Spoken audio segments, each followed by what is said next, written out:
नमस्कार, good evening. मैं सनी आपका हार्दिक स्वागत करता हूं संकल्प स्टडी सर्कल के एप्लीकेशन में। उम्मीद करता हूं आप सब लोग बढ़िया होंगे।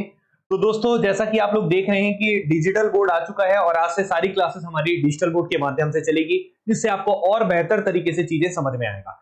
तो आज की क्लास में बच्चे, मैं आप लोग को एक नया चैप्टर पढ़ाने वाला हूं, जिस चैप्टर का नाम क्या है, टाइम, स्पीड एंड डिस्टेंस, जिसको बोलते हैं समय, दूरी और चाल। तो एक बार सभी बच्चे जल्दी से लाइव जुड़ जाएं और फिर मैं आज की क्लास को स्टार्ट करता हूं। एक बार चेक कर लेता हूं कि आवाज वगैरह प्रॉपर आ रहा है कि नहीं आ रहा है।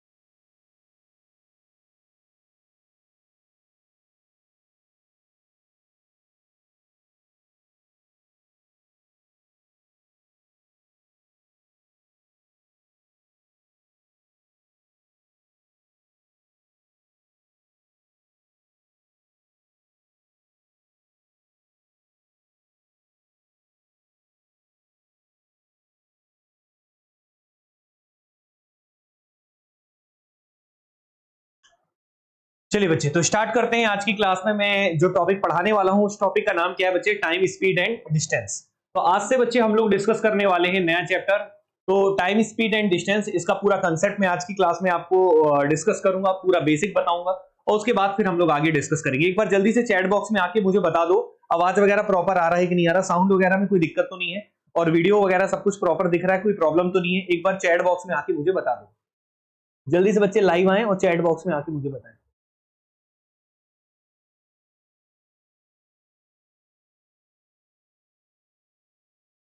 चलिए, तो बच्चे शुरुआत करते हैं। और आज की क्लास का जो हमारा टॉपिक है, मैंने पहले ही बोला है क्या है। आज की क्लास का एक इंपॉर्टेंट टॉपिक हम लोग पढ़ने वाले हैं, जिसको बोलते हैं टाइम, स्पीड एंड डिस्टेंस, जिसको अपन हिंदी में क्या बोलते हैं बच्चे? समय, दूरी और चाल। क्या बोलते हैं बच्चे? समय, दूरी और चाल। तो आज बहुत अच्छे से चीजें हम लोग डिस्कस करेंगे समय, दूरी, चाल के बारे में। तो पहले कुछ बेसिक अंडरस्टैंडिंग हम लोग लेते हैं इस टॉपिक का, कि इस टॉपिक में विशेष बात क्या है। तो सबसे पहली बात, अगर मैं आपसे बात करूं, तो सबसे पहले एक इंपॉर्टेंट पॉइंट के बारे में डिस्कस करते हैं, जो यहां पे लिखा हुआ है, स्पीड। स्पीड को हिंदी में क्या बोलते हैं बच्चे? चाल बोलते हैं। स्पीड को हिंदी में क्या बोलते हैं? चाल। और इस चाल का डेफिनेशन क्या होता है, पहले हमें ये डिस्कस करना पड़ेगा, ये मुझे समझाना पड़ेगा। तो चाल क्या होता है बच्चे? इकाई समय में तय की जाने वाली दूरी को हम लोग क्या बोलते हैं बच्चे? चाल बोलते हैं। तो आप इसे लिख भी सकते हैं हिंदी में। अगर मैं बोलूं तो बोलूंगा, इकाई समय में तय की जाने वाली दूरी को क्या बोलते हैं? चाल। तो यूनिट टाइम में, unit time, travelling distance in unit time, लिख सकते हैं इसको इस तरीके से बच्चे, travelling distance in unit time is called speed. मतलब इकाई समय में तय किए जाने वाली दूरी को हम लोग क्या बोलते हैं बच्चे? चाल बोलते हैं। जैसे समझाने के लिए मैं अगर आपके सामने एक एग्जांपल रखूं, कि जैसे मान लीजिए एक व्यक्ति 25 किलोमीटर चलता है। कितने घंटे में चलता है बच्चे? 5 घंटे में। एक व्यक्ति 5 घंटे में टोटल 25 किलोमीटर चलता है। तो ये बताइए कि वो 1 घंटे में कितना चलेगा? तो 1 घंटे में चलने के लिए 25 बटा कितना हो जाएगा बच्चे? 5 हो जाएगा। ये 5 से डिवाइड हो जाएगा। तो 1 घंटे में कितना किलोमीटर चलेगा बच्चे? 5 किलोमीटर। कितना चलेगा बच्चे? 5 किलोमीटर चलेगा। 1 घंटे में कितना चलेगा बच्चे? 5 किलोमीटर। तो 1 घंटे में जितना डिस्टेंस ट्रेवल कर रहा है बच्चे, उसी को हम लोग क्या बोलते हैं बच्चे? चाल बोलते हैं। तो 1 घंटे की जैसे मैंने बात किया, इसी प्रकार से अगर मैं आपके सामने जैसे वो बोल दूं कि अगर कोई, मान लो कोई व्यक्ति ऐसा है जो 5 मिनट में, कितने मिनट है बच्चे? 5 मिनट में 50 मीटर चलता है। कितने मीटर चलता है बच्चे? 50 मीटर। तो 1 मिनट में कितना चलेगा दोस्त? 1 मिनट में चलेगा 50 बटे कितना हो जाएगा? 5। तो ये कितना हो जाएगा बच्चे? 10 मीटर। कितना हो जाएगा? 10 मीटर। तो यहां पे अगर मैं कहूं तो 1 मिनट में कितना दूरी ट्रेवल कर रहा है बच्चे? 10 मीटर चल रहा है। तो हम इसकी स्पीड को कह सकते हैं कि 1 मिनट में 10 मीटर चल रहा है, तो हम इसकी स्पीड कह सकते हैं कि 10 मीटर पर मिनट इसकी स्पीड होगी। तो देखिए, यहां पे सवाल, यहां पे जो डेफिनेशन मैंने यही बात बताया है कि इकाई समय में तय किए जाने वाली दूरी को हम लोग क्या बोलते हैं? चाल बोलते हैं। तो इकाई समय का मतलब क्या है, सबसे पहले आपको ये समझना पड़ेगा। तो इकाई समय का मतलब होता है कि वो 1 घंटा भी हो सकता है, 1 मिनट भी हो सकता है और 1 सेकंड भी हो सकता है। तो 1 घंटा, 1 मिनट या 1 सेकंड, टाइम का कोई भी यूनिट हो, अगर उस समय पे आप जितना भी दूरी चलेंगे बच्चे, उसी को हम लोग क्या बोलते हैं? चाल बोलते हैं। ये बात उम्मीद करता हूं आप सब लोग को समझ में आया होगा। तो सबसे पहले तो मैं स्पीड की परिभाषा आपको बता दिया कि होता क्या है, और इसी परिभाषा से बच्चे एक रिलेशन डेवलप किया गया है, एक फॉर्मूला डेवलप किया गया है, जिसमें आप लोग को याद कराया जाता है, जो बताया जाता है हमेशा कि स्पीड बराबर क्या होता है बच्चे, डिस्टेंस अपॉन टाइम। स्पीड बराबर क्या होता है बच्चे, डिस्टेंस अपॉन टाइम होता है। तो इसी चीज को, इसी से हमने क्या बनाया है, ये कंसेप्ट तैयार किया और ये फॉर्मूला भी यही है कि इकाई समय में तय किए जाने वाले दूरी को क्या बोलते हैं, चाल। और ये एक इंपॉर्टेंट रिलेशन है स्पीड का, स्पीड टाइम डिस्टेंस का, इस चीज को आप याद रखिएगा। और इसी फॉर्मूले पे आधारित पूरा चैप्टर निर्भर करता है। कोई अलग से फॉर्मूला आपको एक आध दो पढ़ना पड़ जाए तो बात अलग है, लेकिन पूरे चैप्टर को बिना फॉर्मूले के विद कंसेप्ट हम लोग कोशिश करेंगे सॉल्व करने की। और ये काफी इंपॉर्टेंट चैप्टर होता है, काफी एग्जाम में पूछने वाला ये जो है, इससे एग्जाम में जरूर क्वेश्चन आते हैं। तो मैं एक एक करके सारे कंसेप्ट अभी डिस्कस करता हूं। तो चलिए बच्चे नेक्स्ट स्लाइड से हम लोग आगे बढ़ते हैं। अभी तो मैंने केवल आपको स्पीड के बारे में बताया कि चाल बराबर स्पीड बराबर क्या होता है बच्चे, डिस्टेंस अपॉन टाइम होता है। ये हमने सबसे पहले अभी देखा था, ठीक है। तो स्पीड के बारे में तो हमने देख लिया, इसमें तो कोई दिक्कत नहीं।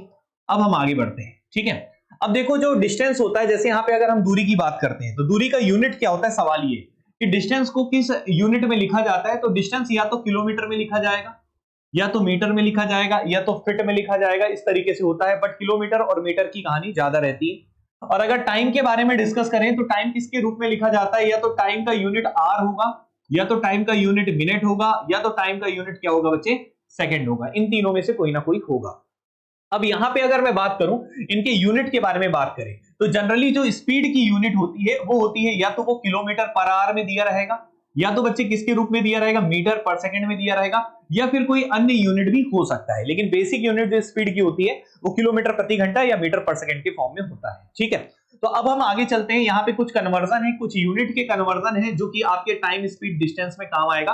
तो आज की क्लास एकदम बेसिक क्लास होगी जिसमें आपको कई चीजें सीखने को मिल रहा है। तो यूनिट कन्वर्जन मतलब बच्चे हम लोग कुछ कन्वर्जन करेंगे इसमें टाइम स्पीड डिस्टेंस में, जो हमें काम आएगा कैलकुलेशन के टाइम पे। तो आइए ध्यान से देखते हैं और इस बातों को समझते हैं। जैसे अगर मैं बात कर दूं, जैसे मान लो 1 किलोमीटर बटा 1 घंटा है, मान लो मतलब 1 किलोमीटर प्रति घंटा है जैसा। तो 1 किलोमीटर में कितने मीटर होते हैं बच्चे, आप सबको पता है 1000 मीटर होते हैं। कितने मीटर होते हैं बच्चे, 1000 मीटर। और 1 घंटे में कितने सेकंड होते हैं, तो आप सबको ये पता होगा कि 1 घंटे में जनरली बच्चे जो मिनट होता है वो कितना मिनट होता है, 60 मिनट होता है। उसी प्रकार से 1 मिनट में कितने सेकंड होते हैं बच्चे, आप सबको पता होगा 60 सेकंड होते हैं। तो कायदे से अगर मैं कहूं कि 1 घंटे में अगर 60 मिनट होता है और 1 मिनट में अगर 60 सेकंड होते हैं, तो कुल मिला के 1 घंटे में कितने सेकंड होंगे, आप क्या बता सकते हैं। तो 1 घंटे में कितने होंगे बच्चे, तो 60 गुना कितना हो जाएगा, 60 हो जाएगा, जो कि कितना हो जाता है बच्चे, 3600। कितना हो जाता है, 3600। तो आप कह सकते हैं कि 1 घंटे का मतलब कितने सेकंड होते हैं बच्चे, 3600 सेकंड होते हैं। तो 1 घंटे का 3600 सेकंड है, तो मैं यहाँ पे लिख लेता हूँ यहाँ पे 3600 सेकंड। तो मैंने किलोमीटर को मीटर में कन्वर्ट कर लिया और घंटे को किस में बदल दिया बच्चे, सेकंड में बदल दिया। अब इसके साथ अगर मैं इसको सिंप्लीफाई करता हूं, 0 से 0 कैंसिल हो गया, 2 5 जा 10 हो गया, और 2 18 जा कितना हो गया बच्चे, 36 हो गया। तो कुल मिला के 1 किलोमीटर प्रति घंटे को मैंने कन्वर्ट किया, तो मैं यहाँ पे लिख सकता हूं 1 किलोमीटर प्रति घंटा जो होगा वो कितने के बराबर होगा बच्चे, 5/18 मीटर पर सेकंड के बराबर होगा।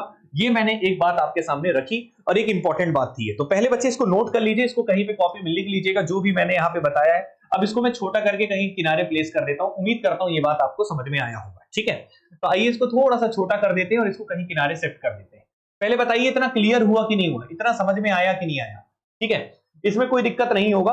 तो सबसे पहली बात तो मैंने इतना बताया आपको कि अगर आपको किलोमीटर प्रति घंटे को मीटर पर सेकंड में कन्वर्ट करना होगा तो बच्चे आप किससे डिवाइड करेंगे, याद रखिएगा 5/18 से अगर आप मल्टीप्लाई कर देंगे तो सीधा सीधा वो मीटर पर सेकंड में कन्वर्ट हो जाएगा। तो एक इंपॉर्टेंट बात आपने ये सीखा कि कभी भी अगर किलोमीटर प्रति घंटे को, किसको बच्चे, किलोमीटर प्रति घंटे को अगर मीटर पर सेकंड में कन्वर्ट करना होगा तो ऑलवेज बच्चे किससे मल्टीप्लाई करना होगा, 5/18। क्योंकि 1 के बराबर अगर 5/18 है तो 2 किलोमीटर प्रति घंटे बराबर कितना होगा, तो 2 गुणा कितना हो जाएगा, 5/18 हो जाएगा, और इससे आपको जवाब मिल जाएगा। तो इस चीज को याद रखिएगा। तो आइए कुछ एग्जांपल रख लेते हैं जिससे आपको बेहतर वे में समझ में आ जाएगा, ठीक है।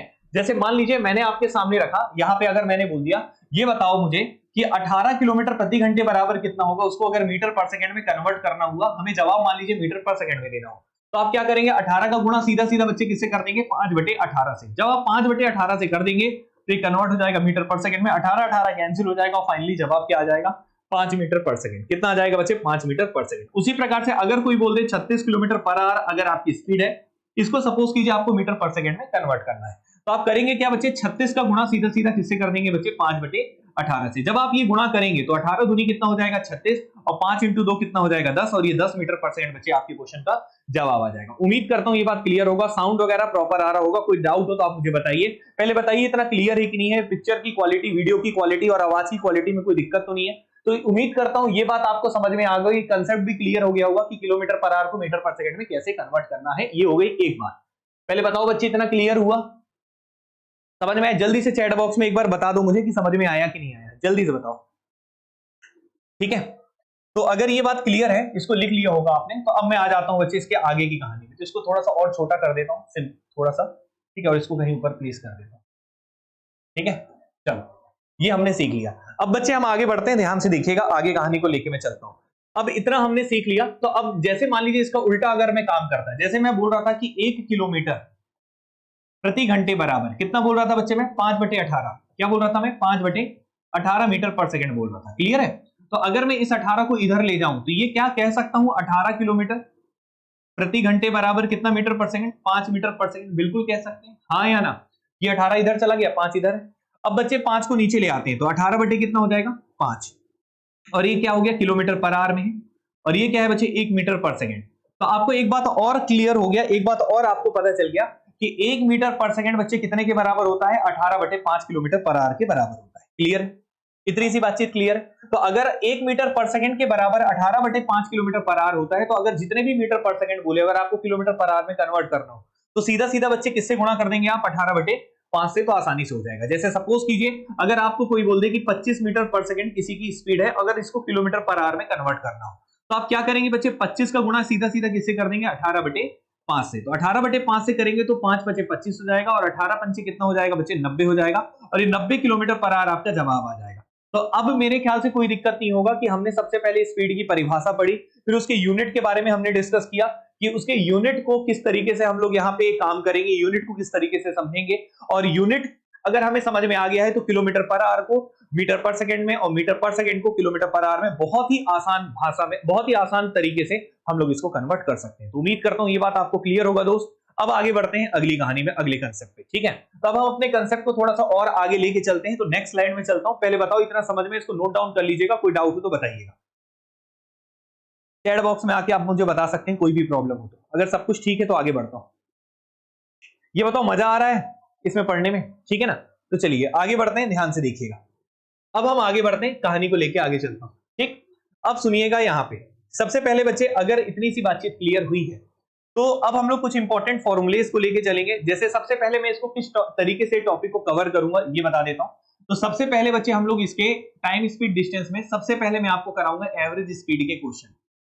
किसके कराऊंगा बच्चे, एवरेज स्पीड के क्वेश्चन, जिसको बोलते हैं औसत चाल के क्वेश्चन। ठीक है, जब एवरेज स्पीड के क्वेश्चन मैं आपको करा लूंगा, फिर उसके बाद एक कंसेप्ट समझाऊंगा। उस कंसेप्ट में मैं आपको लेट और अर्ली पे आधारित क्वेश्चन कराऊंगा। लेट और अर्ली पे आधारित क्वेश्चन मतलब होता है बच्चे देरी और जल्दी से। जैसे मान लो कोई व्यक्ति अपने ऑफिस जाता है और ऑफिस जाने में किसी दिन 5 मिनट लेट हो जाता है, फिर अगले दिन वो फिर से ऑफिस जाता है, उस दिन वो 10 मिनट जल्दी पहुंच जाता है। तो अब इस टाइप के जो क्वेश्चंस आते हैं जहां पे डिस्टेंस सेम होता है और वहां पे लेट और अर्ली पे आधारित क्वेश्चन होते हैं, इनके क्वेश्चंस भी हम लोग यहाँ पे करेंगे। तो एवरेज स्पीड के क्वेश्चन हो गए, लेट अर्ली पे आधारित क्वेश्चन हो गए। जैसे ये कंप्लीट करेंगे और साथ में हम लोग फिर इसके बाद पढ़ेंगे अगला जो कंसेप्ट होगा, क्योंकि मैं पूरे टॉपिक को कंसेप्ट के अनुसार डिवाइड कर देता हूं, उसके अनुसार पढ़ाऊंगा तो आपको अच्छे समझ में आएगा। तो अगला जो होता है बच्चे स्टॉपेज स्पीड वाला क्वेश्चन होता है, जिसको हिंदी में बोलते हैं अवरोध गति। क्या बोलते हैं बच्चे, अवरोध गति। तो स्टॉपेज स्पीड वाले क्वेश्चंस को हम लोग यहाँ पे करेंगे, अवरोध गति जिसको बोलते हैं। और जैसे अवरोध गति वाले भी क्वेश्चन आपके हो जाएंगे, उसके बाद मैं आपको कराऊंगा बच्चे कौन से, बुलेट फायरिंग वाले क्वेश्चन। कौन से वाले क्वेश्चन बच्चे,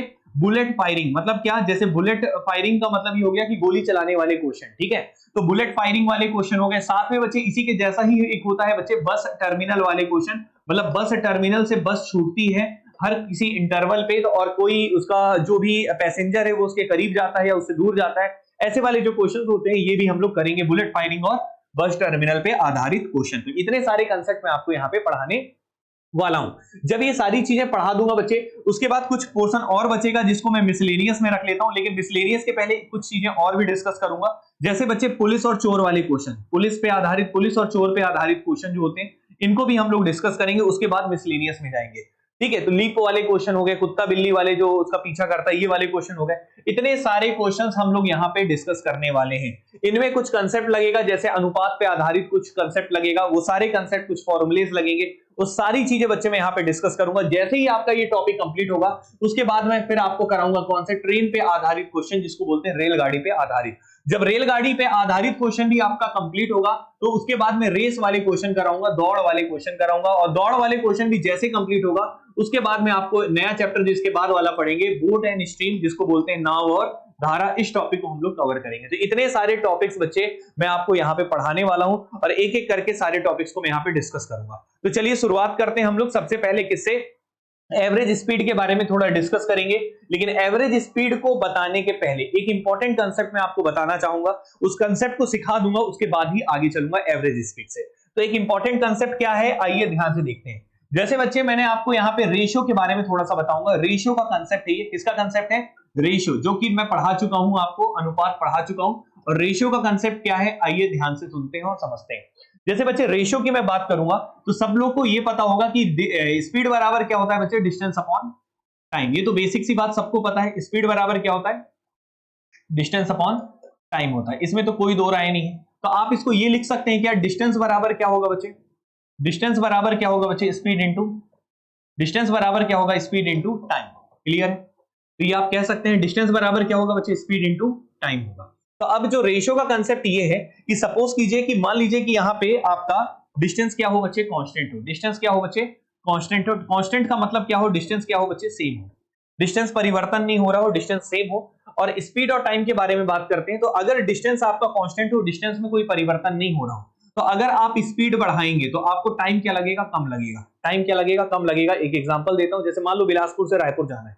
बिलासपुर से कहां जाना है? रायपुर। और बिलासपुर और रायपुर की दूरी तो बदलेगी नहीं, दूरी तो फिक्स होगा। जैसे मैं आज सोमवार को मंगलवार को आज जाता हूं बिलासपुर से रायपुर, और उसके बाद फिर बुधवार को भी जाता हूं, कहां? बिलासपुर से रायपुर। तो अब आप ये बताइए, जब दोनों दिन में अलग अलग दिन जाऊंगा, लेकिन मेरा डिस्टेंस क्या रहेगा? सेम रहेगा। डिस्टेंस क्या रहेगा? सेम। एक दिन मैं स्पीड बढ़ा के गया और दूसरे दिन स्पीड क्या करके गया? कम करके गया। तो जिस दिन स्पीड बढ़ा के जाऊंगा उस दिन मुझे समय क्या लगेगा? पहुंचने में कम लगेगा। और जिस दिन स्पीड कम करके जाऊंगा मुझे समय क्या लगेगा बच्चे? ज्यादा लगेगा। तो यही चीज कहना चाहते हैं कि अगर डिस्टेंस सेम होता है, मैं आपको कांस्टेंट प्रोडक्ट रेशियो भी पढ़ाया था परसेंटेज में, कि दो चीजों का गुणनफल अगर तीसरे के बराबर हो और तीसरा अगर कांस्टेंट होता है, तो एक चीज को बढ़ाया जाता है तो दूसरा निश्चित रूप से कम होता है। तो उसी प्रकार से डिस्टेंस अगर कांस्टेंट होगा तो स्पीड को बढ़ाया जाएगा, तो हमेशा बच्चे टाइम क्या होगा बच्चे? कम होगा। इस चीज को याद रखिएगा। तो इसी बात को अब हम लोग लिख लेते हैं ताकि चीजें याद रहे। इफ डिस्टेंस इज सेम, यदि दूरी सेम हो, if distance is same, then speed and time are inversely proportional to each other। ठीक है। अब यही चीज अगर आप हिंदी में लिखेंगे तो ऐसा लिखेंगे, यदि दूरी समान हो तो चाल और समय एक दूसरे का विलोम अनुपात होता है। क्या होता है? विलोम अनुपात। यदि दूरी सेम हो तो चाल और समय एक दूसरे का क्या होता है बच्चे? विलोम अनुपात होता है। इस चीज को याद रखिएगा। यदि दूरी सेम हो तो चाल और समय एक दूसरे का क्या होता है बच्चे? विलोम अनुपात होता है। ये एक इंपॉर्टेंट कंसेप्ट है, इसको मैं किनारे कहीं लिख देता हूं। तो यदि मान लीजिए दूरी सेम हो तो चाल और समय एक दूसरे का क्या होता है बच्चे? विलोम अनुपात होता है। इस बात को आप हमेशा याद रखिएगा। यदि दूरी सेम हो तो चाल और समय एक दूसरे का विलोम अनुपात है। इसका अर्थ क्या है, आइए समझ लेते हैं ताकि चीजें दिमाग में रहे। जैसे मान लीजिए इसे डिस्टेंस क्या है? सेम है, और स्पीड का रेशियो मान लीजिए यहाँ पे x अनुपात y है। स्पीड का रेशियो x अनुपात y है, मतलब मान लो वो x से y हो रहा है। तो बच्चे याद रखना, टाइम के साथ क्या हो जाएगा? इसका उल्टा हो जाएगा। जब ये x से y हो रहा है तो ये क्या हो जाएगा? y से x हो जाएगा। क्या हो जाएगा? y से x। लेकिन इसके लिए शर्त क्या होनी चाहिए? यहाँ पे शर्त ये होनी चाहिए कि डिस्टेंस क्या होना चाहिए? सेम होना चाहिए। डिस्टेंस क्या होना चाहिए? सेम होना चाहिए। पहले इतनी सी बातचीत क्लियर है बच्चे? तो एक इंपॉर्टेंट कंसेप्ट मैंने आपके सामने रखा है, इस चीज को याद रखिएगा। यदि डिस्टेंस सेम होगा तो स्पीड और टाइम एक दूसरे का ऑलवेज बच्चे क्या होता है? विलोम अनुपात होता है। ये एक इंपॉर्टेंट कंसेप्ट है, इसका हम लोग इस्तेमाल भी करेंगे। पहले बताइए इतना क्लियर है कि नहीं है? तो रेशियो का कंसेप्ट मैंने आपको बता दिया। इस रेशियो का कंसेप्ट आगे क्वेश्चंस में काम आएगा। तो सबसे पहले बेसिक मैंने स्पीड की डेफिनेशन बताई, फिर यूनिट के बारे में बताया, फिर मैंने बताया कि कंसेप्ट किस तरीके से हम पढ़ेंगे, फिर उसके बाद मैंने बता दिया रेशियो का कंसेप्ट जो कि आगे चल के क्वेश्चन में काम आएगा। अब हम आगे बढ़ते हैं, कुछ और कंसेप्ट है इसी पे आधारित, कुछ फॉर्मूला भी बनता है बच्चे जब डिस्टेंस सेम होता है, उस पे चलते हैं। जैसे मान लीजिए एक कहानी मैं आपके सामने रखता हूं, जैसे सपोज करो एक कहानी मैं आपके सामने रख रहा हूं, ठीक है, उससे आपको समझाऊंगा तो ज्यादा बेटर समझ में आएगा। जैसे मान लीजिए दो स्थान है और दोनों स्थान के बीच की मान लो यहाँ पे दूरी है, कुछ कोई निश्चित दूरी है। जैसे मैं मान लेता हूं यहाँ पे कि एक स्थान का नाम क्या है बच्चे ए है और दूसरे स्थान का नाम क्या है बच्चे बी है, ठीक है, और दोनों स्थान के बीच की दूरी कितनी है, डिस्टेंस जो है बच्चे दोनों के बीच की वो कितनी है बच्चे डी है, दोनों स्थान के बीच की दूरी कितनी है बच्चे डी है, ठीक है। एक व्यक्ति जो है बच्चे, पहले समझ लीजिएगा कंसेप्ट बता रहा हूं, ये कंसेप्ट नंबर 2 है। पहला कंसेप्ट था डिस्टेंस सेम था तो उसमें रेशियो का कंसेप्ट मैंने बताया जो कि क्वेश्चन में लगेगा। अभी जो दूसरा कंसेप्ट बता रहा हूं ये भी काफी इंपॉर्टेंट है, इसको भी आप लोग नोट कर लीजिएगा। ये दूसरा कंसेप्ट है, यहां भी क्या है बच्चे, ए और बी के बीच की दूरी हमने डी मान लिया और एक व्यक्ति है जो ए से बी की ओर जाता है। कहां से कहां जाता है, ए से बी की ओर, और ए से बी की ओर मान लीजिए वो किस गति से जाता है, एक्स किलोमीटर पर आवर की स्पीड से। किस स्पीड से जाता है, एक्स किलोमीटर पर आवर की स्पीड से, और वापस बच्चे बी से ए आता है, किस स्पीड से आता है बच्चे, वाई किलोमीटर पर आवर की स्पीड, ठीक है ना। जाने समय किस स्पीड से जाता है, एक्स किलोमीटर पर आवर की स्पीड से, और वापस बच्चे किस स्पीड से आता है, वाई किलोमीटर पर आवर की स्पीड से। और जाने और आने में इसको टोटल कितना समय लगता है वो दे दिया है। क्या दे दिया है बच्चे, जाने और आने में टोटल लगने वाला समय दे दिया है, मतलब यहाँ पे टोटल टाइम दे दिया है। क्या दे दिया है बच्चे, टोटल टाइम दे दिया है कि जाने में और आने में लगने वाला टोटल टाइम कितना दे दिया है, टी घंटे। कितना दे दिया है, टी घंटे। मतलब इसको ए से बी जाने में और बी से ए आने में टोटल कितना समय लगता है, टी घंटे लगता है। ये क्वेश्चन में भी गिवन है, क्लियर है ना। इतनी सारी बातें यहाँ पे क्वेश्चन में मान लीजिए दे दिया है आपको। अब आपसे पूछा है, ये बताइए कि वो ए और बी के बीच की दूरी कितनी होगी, वो निश्चित डिस्टेंस कितना होगा, ये सवाल आपसे एग्जामिनर ने पूछ लिया। तो अब इसको किस तरीके से कंसेप्ट तैयार करेंगे और इस कंसेप्ट के साथ एक फॉर्मूला तैयार होगा, वो फॉर्मूला हम डायरेक्ट यूज करेंगे, ठीक है। तो सबसे पहली बात, ए और बी के बीच की दूरी कितनी डी है, टोटल लगने वाला समय टी है। ए से बी में जाने का स्पीड रहता है X kilometre per hour, B से ए आने में स्पीड कितना रहता है, वाई किलोमीटर पर आवर। तो अब हम डिस्टेंस हमें निकालना है, तो सबसे पहले क्या करेंगे, ध्यान से सुनिएगा, ठीक है ना। तो अब हम क्या करेंगे, ध्यान से समझिएगा कि ए से बी जब आप जा रहे थे तो उस वक्त जो समय लग रहा था, अब बी से ए जब आप आ रहे थे उस वक्त जो बच्चे आपको समय लग रहा था, समझ में आ रहा है ना, सो तो नहीं गए हो ना, समझ में आ रहा है, कोई दिक्कत तो नहीं है ना। तो ए से बी में जाते वक्त लगने वाला समय, बी से ए में आने में लगने वाला समय, ये आपको टोटल दे दिया है बच्चे टी घंटे। कितना दे दिया है, टी घंटे।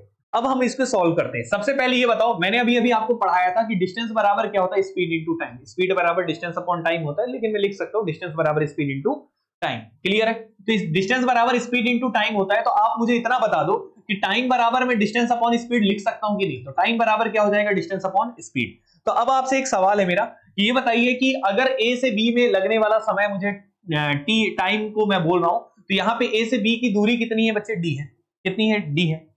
और स्पीड कितनी है बच्चे, कितनी है, एक्स किलोमीटर पर आवर। तो डी अपॉन क्या हो जाएगा, एक्स हो जाएगा। अब बी से ए वापस आ रहा हूं बच्चे, तो वापस आते समय भी मेरी दूरी क्या है, डी है, और वापस आते समय भी दूरी कितनी है, डी है, और स्पीड कितनी है बच्चे, वाई है। कितनी है, वाई है। और ये टोटल टाइम आपको दिया हुआ था कितना है, टी है। अब मेरा लक्ष्य यहां से डी निकालना है, तो डी कैसे निकालूंगा आइए देख लेते हैं, फिर आपको अपने आप चीजें समझ में आ जाएगा, ठीक है। तो अब ध्यान से देखिएगा, अगर डी मुझे निकालना है तो मैं डी को यहां से क्या ले लेता हूं बच्चे, कॉमन ले लेता हूं। तो ये आ जाएगा 1 अपॉन एक्स प्लस क्या आ जाएगा, 1 अपॉन वाई आ जाएगा, क्लियर है ना। और ये इज इक्वल टू क्या रहेगा, टी रहेगा। तो यहां से बच्चे अगर हम सॉल्व करते हैं तो ये फाइनली क्या हो जाएगा, ऊपर में क्या हो जाएगा, वाई, और ये हो जाएगा एक्स, अपॉन में क्या हो जाएगा, एक्स वाई, ये ऐड कर देंगे, ये हो गया बच्चे टी। यहां से डी आप निकाल सकते हैं, ये एक्स वाई बच्चे त्रियक गुणा हो जाएगा, तो एक्स इंटू वाई ऊपर हो जाएगा, नीचे में क्या आ जाएगा बच्चे, एक्स प्लस वाई हो जाएगा, और इंटू क्या रहेगा, टी। तो ये एक इंपॉर्टेंट रिजल्ट बच्चे मैंने तैयार किया है, इस रिजल्ट को आपको याद रखना है, यही आपसे एग्जाम में डायरेक्ट क्वेश्चन पूछता है। तो याद रखिएगा कि यहाँ पे ए और बी के बीच की दूरी, अगर बी ए से बी जा रहे थे, वापस बी से ए आ रहे थे, जाने और आने में लगने वाला टोटल टाइम बच्चे टी दे दिया था। उस टी समय के अनुसार अगर आपको डिस्टेंस निकालना हो, टोटल टाइम टी दिया हो और आपको डिस्टेंस निकालना हो, तो उसके लिए मैंने बच्चे आपके सामने डायरेक्ट फॉर्मूला बताया है, X into Y upon X plus Y into T. तो ये बच्चे आप इसको कॉपी में नोट कर लीजिएगा, एक इंपॉर्टेंट कंसेप्ट है और ये एक फॉर्मूला तैयार हुआ है जिसका इस्तेमाल हम लोग क्वेश्चन में करेंगे, ठीक है ना। इतनी सी बातचीत है, तो इसको आप लोग एक काम कर लो, नोट कर लो और इसको कॉपी में लिख लेना, आप लोग नोट कर लेना। मैं इसको थोड़ा सा छोटा कर दे रहा हूं, आप चाहें तो लिख लीजिए, 2 मिनट का टाइम दे रहा हूं, फिर मैं आगे बढ़ता हूं, ठीक है ना। पहले देख लो इसको,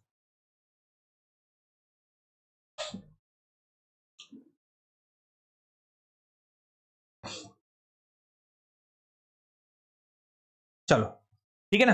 तो अभी एक छोटा सा कंसेप्ट है, इसको मैं एक काम करता हूं, थोड़ा सा छोटा कर देता हूं।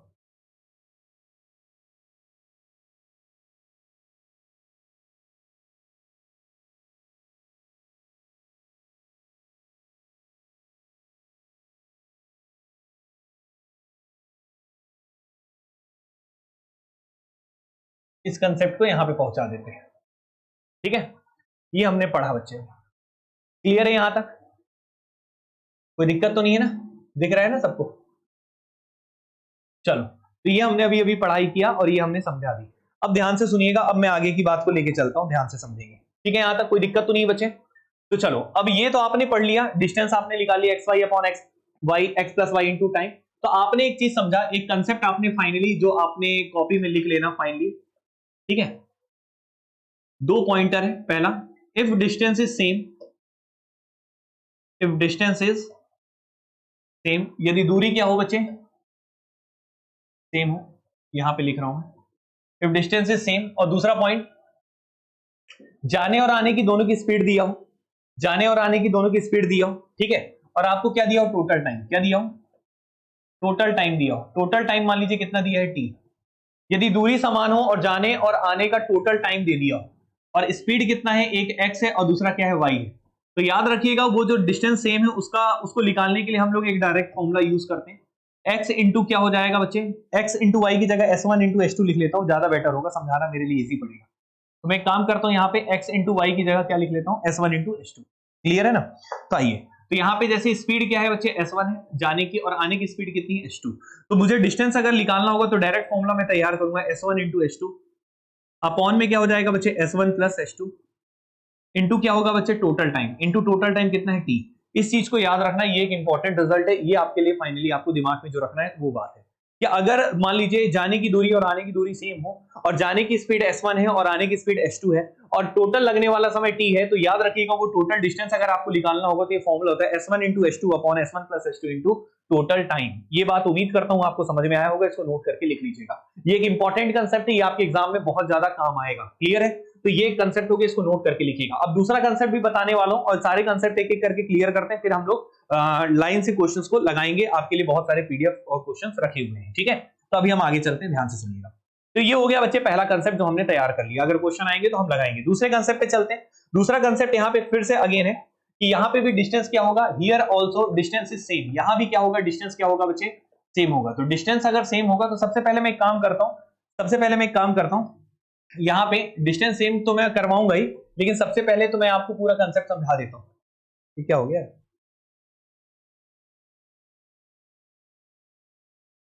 ठीक है, अब सुनो ध्यान से। सबसे पहले तो मैं एक जैसे डायग्राम बनाया था वैसे फिर से एक बार बना देता हूं आप सबके लिए, ध्यान से देखिएगा। तो जैसे मान लीजिए ये है इस बार, ये दो स्थानों के बीच की दूरी है, ठीक है। दो स्थानों के बीच की दूरी, एक स्थान का नाम ए है और दूसरे स्थान का नाम क्या है बच्चे? बी है। अब एक व्यक्ति ए से बी जाता है, किस स्पीड से जाता है बच्चे? मान लो s1 किलोमीटर पर आवर की स्पीड से जाता है, ओके। और दूसरा आदमी बच्चे बी से ए आता है, मतलब घर से ऑफिस जाता है। मान लो ये क्या है? उसका घर है। ये क्या है बच्चे? उसका घर है। और ये क्या है दोस्त? इसका ऑफिस है। ये क्या है? उसका ऑफिस है, ठीक है। तो घर से ऑफिस जाता है s1 किलोमीटर प्रति घंटे की गति से, ठीक है। और वापस आता है बच्चे किस स्पीड से आता है? s2 किलोमीटर पर आवर की स्पीड, मान लो इससे आता है। क्लियर है? घर से जाता है s1 किलोमीटर पर आवर की स्पीड से, और वापस आता है बच्चे किससे? s2 किलोमीटर पर आवर की स्पीड से, ठीक है। और वापस आने में जाने में लगने वाले समय का अंतर दे दिया है। क्या दे दिया है? टाइम का डिफरेंस। और आपको एक और चीज दे दिया है, गिवन है टाइम का डिफरेंस। क्या दे दिया है? समय का अंतर, मतलब जाने में और आने में लगने वाले समय का अंतर दे दिया है। और टाइम का डिफरेंस कितना दे दिया है बच्चे? टी। कितना दे दिया है? टी। समय का अंतर कितना दे दिया है बच्चे? टी दे दिया है। ये क्वेश्चन में गिवन है कि एक व्यक्ति ए से बी जाता है, मतलब क्या ए से बी घर से ऑफिस जाता है s1 किलोमीटर पर आवर की स्पीड से, और वापस आता है s2 किलोमीटर पर आवर की गति से, और जाने में और आने में लगने वाले समय का डिफरेंस दे दिया है बच्चे। कितना दे दिया है आपका? s1 minus s2। क्या दे दिया है बच्चे? s1 minus s2। क्लियर है ना? वापस आने में मान लो समय क्या लग रहा था? ज्यादा, और जाने में समय क्या लग रहा था? कम लग रहा था। आने में क्या लग रहा था? समय लग रहा था ज्यादा, और जाने में लग रहा था कम। ऐसा कुछ भी है, कोई भी हो, आगे पीछे कोई फर्क नहीं पड़ता उससे। अब देखिएगा ध्यान से, तो मैं यहां पे लिख लेता हूं कि बी से ए, क्या लिख लेता हूं बच्चे? बी से ए, मान लो बी से ए जब वो आ रहा था तो उसको समय क्या लग रहा था, ज्यादा, तो ये बी से ए में लगने वाला समय था। और फिर जब ए से बी जा रहा था तो जब ऑफिस को ही जाता है तो बहुत मतलब एनर्जी से जाता है, बढ़िया जाता है, लेकिन घर से ऑफिस से जैसे घर आता है बेचारे की स्पीड कम हो जाती है, स्पीड कम हो जाती है तो टाइम क्या लगता है, ज्यादा। ठीक है ना, ऐसे समझ लो। तो ये बच्चे ए से बी में लगने वाला समय, इन दोनों के बच्चे टाइम का डिफरेंस दे दिया था बच्चे, कितना दे दिया है, टी। कितना दे दिया है, टी। ये इक्वेशन दिया है बच्चे, मतलब क्या कि जब वो बी से ए आ रहा है और ए से बी जा रहा था तो दोनों में समय का अंतर बच्चे कितना दिया है, टी। मतलब जब वो वापस आता है तो उसको समय क्या लगता है, ज्यादा लगता है। इतनी सी बातचीत है। तो बी ए का टाइम और ए बी का टाइम ये हो गया, टी हो गया। इतना उम्मीद करता हूं आपको क्लियर होगा। अब बच्चे यहाँ पे ध्यान से देखिएगा, अब यही कंसेप्ट जो अभी तक हम करते आए हैं उसी का यूज करेंगे। तो ये बताइए, बी से ए आए या ए से बी आए, डिस्टेंस तो सेम है, डी। तो सबसे पहले हम इसको किस तरीके से सॉल्व करेंगे, ध्यान से देखिएगा। देखिए बच्चे, तो टाइम अगर हमें निकालना हो तो हमें पढ़े, हम अभी अभी बताए थे आपको, डिस्टेंस बराबर स्पीड इनटू टाइम होता है। तो टाइम बराबर क्या हो जाएगा बच्चे, डिस्टेंस अपॉन क्या हो जाएगा, स्पीड हो जाएगा। क्लियर है। तो यहां से टाइम अगर आप निकालना चाहते हैं तो डिस्टेंस कितना है बच्चे, बी से ए का डिस्टेंस हमने कितना माना है, डिस्टेंस को मान लेते हैं, डिस्टेंस कितना है हमारा, डी है। डिस्टेंस क्या है दोनों के बीच का, कितना है बच्चे, डी है। तो ये डिस्टेंस हमने डी मान लिया, डी हो गया। और स्पीड क्या हो जाएगा बच्चे, वापस आते समय हमारी स्पीड कितनी थी, h2 थी। क्लियर है। माइनस, अब ए से बी जब हम जा रहे थे तो हमारा डिस्टेंस अभी भी डी था, लेकिन स्पीड कितना था बच्चे, s1 था, और दोनों का डिफरेंस हमारे पास कितना था, टी था। ये उम्मीद करता हूं ये बात आपको क्लियर होगा, ये बात आपको समझ में आया होगा। अब मैं इसको थोड़ा छोटा कर दे रहा हूं, थोड़ा ज्यादा बड़ा लगता है लिख दिया हूं। ठीक है, तो ये बच्चे आपको समझ में आ गया होगा। तो ये अगर समझ में आ गया है तो इसको थोड़ा सा इधर टिल्ट करके लिख लो। ठीक है, यहां तक समझ में आया ये बात। ठीक है, अब बच्चे ये लिख लियो, तो अब इसको आओ सॉल्व कर लेते हैं, थोड़ा सा कैलकुलेट कर ले, मतलब निकाल लेते हैं इसको सॉल्व। डी की वैल्यू निकालते हैं, डिस्टेंस हमें निकालना था, डी को कॉमन ले लेंगे तो अंदर क्या बचेगा, 1/h2 माइनस क्या बचेगा, 1/s1 बचेगा। और यहाँ पे क्या है बच्चे, टी है। अब ध्यान से देखिएगा कि यहाँ पे डी अगर हम लिखते हैं तो ये s1 इंटू h2 हो जाएगा। क्लियर है। और ये क्या हो जाएगा, s1 माइनस h2 हो जाएगा। अब ये क्या हो जाएगा बच्चे, टी हो जाएगा, यहाँ पे मल्टीप्लाई हो जाएगा आसानी से। तो ये बच्चे फाइनल रिजल्ट आ जाएगा, डी इज इक्वल टू कितना हो जाएगा, s1 h2 ऊपर पहुंच जाएगा, त्रिया गुणा s1 h2, और अपॉन में क्या आ जाएगा बच्चे, नीचे आ जाएगा s1 माइनस h2 इंटू क्या है बच्चे, टी है। क्लियर है। तो यहां से बच्चे आप डिस्टेंस निकाल लेंगे। तो एक बात आपको समझ में आए, यदि दूरी सेम हो, यदि क्या हो दोस्त, दूरी सेम हो, और जाने की स्पीड s1 हो, आने की स्पीड h2 हो, वापस आने में जाने से t घंटे ज्यादा समय लगते हैं, मतलब दोनों में टाइम का डिफरेंस दिया, तो वो निश्चित दूरी निकालना अगर हो आपको, वो निश्चित दूरी अगर आपको निकालना हो तो बच्चे इस तरीके से निकालेंगे। d इज इक्वल टू क्या होगा, s1 into h2 upon s1 minus h2 into time difference. याद रखना बच्चे, t मतलब क्या है, टाइम डिफरेंस। तो इस चीज को याद रखिएगा। ये कंसेप्ट आपका अगला हो गया जो कि काफी इंपॉर्टेंट होगा। तो हमने अभी तक दो कंसेप्ट तैयार किए हैं, एक रेशियो तैयार किया है, रेशियो का कंसेप्ट समझा, दो डायरेक्ट कंसेप्ट समझे कि डिस्टेंस सेम होगा तो जाने और आने का टोटल टाइम दिया हो तो क्या करना है, अगर टाइम का डिफरेंस दिया हो तो क्या हमने रिलेशन निकाला। ये सारे रिलेशन हमने निकाल लिया है। तो अब हम क्वेश्चन के साथ आगे यूज करेंगे। पहले बताइए बच्चे, इतना क्लियर है कि नहीं, इतना समझ में आया कि नहीं आया। तो अब मैं एक स्लाइड लिख लेता हूं फाइनली, इसको आप पहले नोट कर लो, इसको आप लोग एक बार नोट करके लिख लो, फिर मैं आगे बढ़ता हूं।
चलिए बच्चे, ठीक है ना, इतना नोट कर लिए होगे तो अब आगे बढ़ते हैं, ध्यान से देखिएगा।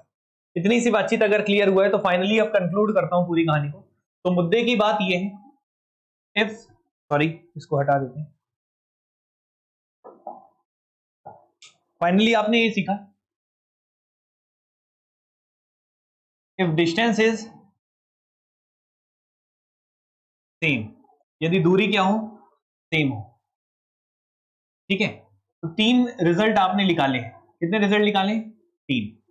पहला कि स्पीड का रेशियो अगर x अनुपात y हो, तो टाइम का रेशियो क्या होता है, y अनुपात x होता है, पहली बातचीत। ठीक है, दूसरी बातचीत कंसेप्ट आपने देखा कि अगर मान लीजिए आपको टोटल टाइम गिवन हो, क्या गिवन हो, गिवन अगर हो आपको कुल समय, जाने और आने का कुल समय दिया हो, टोटल टाइम अगर आपको दिया हो, जाने की स्पीड क्या थी बच्चे s1 और आने की स्पीड क्या थी बच्चे s2, तो वो डिस्टेंस अगर आपको निकालना हो तो फॉर्मूला क्या होगा, s1 इंटू s2 अपॉन में क्या होगा, s1 plus s2 into total time. Clear है। तीसरी बातचीत अगर आपको टाइम का डिफरेंस दिया हो, तीसरी बातचीत अगर आपको समय का अंतर दिया हो, टाइम का क्या दिया हो बच्चे, डिफरेंस दिया हो, ठीक है, और स्पीड क्या हो बच्चे आपका s1 और s2 जाने और आने का, तो अगर आपको डिस्टेंस निकालना हो तो आप यहां पे डायरेक्ट फॉर्मूला लगाएंगे s1 इंटू s2 अपॉन में क्या होगा, s1 minus s2 into time का डिफरेंस। क्लियर है। ये तीन बातें मैंने आपके सामने रखी हैं और ये तीन बातों को आप बहुत अच्छे से समझना और इसका इस्तेमाल हम लोग क्वेश्चन पे करेंगे। तो ये सारे कंसेप्ट मैंने अभी इतना बता दिया आपके लिए कि जहां पे डिस्टेंस सेम होगा वहां पे ये तीन प्रकार के लॉजिक्स हम लोग यहाँ पे लगाते हैं। उम्मीद करता हूं ये बात आपको समझ में आ गया होगा और इसमें कोई दिक्कत नहीं होगा। अब हम आगे चलते हैं बच्चे, आज की क्लास में जो मेन मुद्दा था जो मैं आज आपको सिखाऊंगा और यहीं से हम लोग क्वेश्चन को आगे बढ़ाएंगे, तो वो बच्चे हमारा जो सबसे पहला कंसेप्ट होगा वो रहेगा एवरेज स्पीड। क्या रहेगा बच्चे, एवरेज स्पीड, जिसको हिंदी में क्या बोलते हैं बच्चे, औसत चाल। अभी और भी कंसेप्ट है, ऐसा नहीं है कि कंप्लीट हो गया कंसेप्ट, अभी कई चीजें मुझे सिखानी है, बहुत बड़ा चैप्टर है। तो सबसे पहले बच्चे हम लोग एवरेज स्पीड में चलते हैं। तो यहाँ पे आपको एक शब्द दिख रहा होगा बच्चे एवरेज, और एवरेज का मतलब क्या होता है, औसत, हिंदी में क्या बोलते हैं, औसत। और औसत का मतलब होता है कि सभी राशियों का, इसका आपने पढ़ा भी होगा, औसत मैंने पढ़ाया है, सभी राशियों का योग, सभी राशियों का योग बटे क्या होता है, नंबर ऑफ ऑब्जर्वेशन, सभी राशियों का योग बटे जितनी संख्या है, सभी राशियों का योग बटे जितनी संख्या है, ये बच्चे बेसिक फॉर्मूला होता है एवरेज का। तो औसत बराबर होता है सभी राशियों का योग बटे जितनी संख्या, एवरेज इज इक्वल टू होता है sum of all observation upon number of observation, सभी राशियों का योग बटे जितनी राशियां हैं। तो ये बच्चे बेसिक फॉर्मूला होता है एवरेज का। लेकिन हम लोग यहाँ पे पढ़ने वाले हैं एवरेज स्पीड। तो एवरेज स्पीड का फॉर्मूला क्या निकलता है, फंडामेंटल क्या निकलता है, तो बेसिक फॉर्मूला ये होता है कि आपको क्या करना है, बेसिक स्पीड का फॉर्मूला तो यही होता है, डिस्टेंस अपॉन क्या होता है, टाइम होता है। तो यहाँ पे क्या होगा, ऊपर में अगर हम एवरेज स्पीड लिखना चाहेंगे तो ऊपर में क्या लिखेंगे, टोटल डिस्टेंस, क्या लिखेंगे, टोटल डिस्टेंस, और अपॉन में क्या लिखेंगे बच्चे, टोटल टाइम, क्या लिखेंगे, टोटल टाइम। तो याद रखना total distance upon total time अगर हम करेंगे तो क्या लिख लेगा बच्चे, हमारा औसत चाल लिख लेगा, एवरेज स्पीड लिख लेगा। इतनी सी बातचीत आप हमेशा याद रखिएगा। तो एवरेज स्पीड निकालने का तरीका क्या होता है, total distance upon total time. ठीक है, ये एक बेसिक फंडामेंटल फॉर्मूला है, इसी का इस्तेमाल करके हर एक प्रकार के क्वेश्चन को हम लोग करेंगे। ठीक है, इतनी सी बातचीत उम्मीद करता हूं आप लोग को क्लियर होगा। और एक बेसिक फॉर्मूला और होता है कि जैसे एक और चीज कई किताबों में लिखा रहता है बट उसकी जरूरत नहीं पड़ती, वो कैसे आता है मैं आपको बता देता हूं। बट ये बच्चे ये बेसिक फॉर्मूला, इसी से सारा काम हो जाएगा, आपको जरूरत नहीं पड़ेगी दूसरे सूत्र की। बट फिर भी हम पढ़ा रहे हैं तो सारी बातें बता देते हैं। जैसे मान लो कोई व्यक्ति है, ए स्थान से बी स्थान जाना चाहता है, ए से बी जाने की दूरी कितनी है, डी है, और बी से ए आने की भी दूरी कितनी है, डी है। और मान लीजिए कोई व्यक्ति ए से बी जब जाता है, डी डिस्टेंस को ट्रेवल करता है, तो उसकी स्पीड कितनी रहती है, S1 रहती है, S1 किलोमीटर पर आवर रहती है। लेकिन जब वो वापस बी से ए आता है तब उसकी स्पीड कितनी रहती है बच्चे, S2 किलोमीटर पर आवर रहती है।